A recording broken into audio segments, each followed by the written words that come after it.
Welcome to Akses RCBD, India's #1 RCC building design software. In this video, we are going to learn effects of torsional stiffness of secondary beams. Here we have a primary beam and a secondary beam resting on it, and a load W at mid-span acting in local Y direction.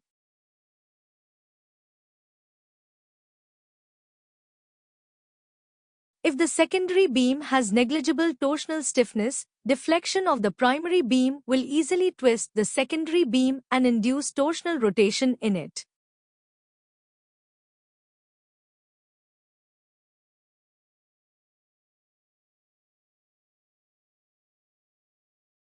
These are the bending moment and shear force diagrams for primary beam with a secondary beam having very low torsional stiffness.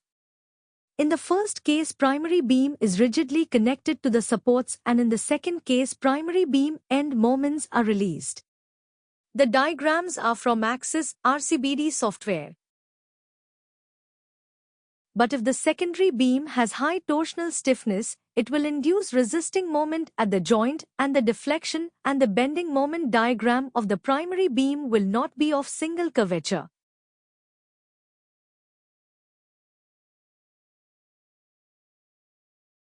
And these are the bending moment and shear force diagrams for primary beam with a secondary beam having very high torsional stiffness.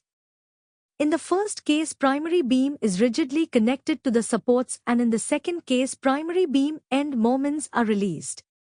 The diagrams clearly show the need for moment releases in the secondary beams. If torsional moment is released in the secondary beam, it will not resist the deflection of the primary beam, and therefore the secondary beam will not have torsional moment due to deflection of the primary beam. Secondary beams are usually not designed for such torsion and therefore don't have sufficient torsional stiffness.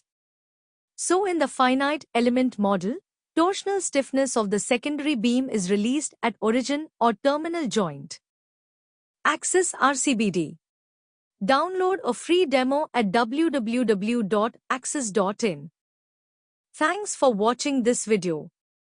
Please call 9049004901 if you need any assistance.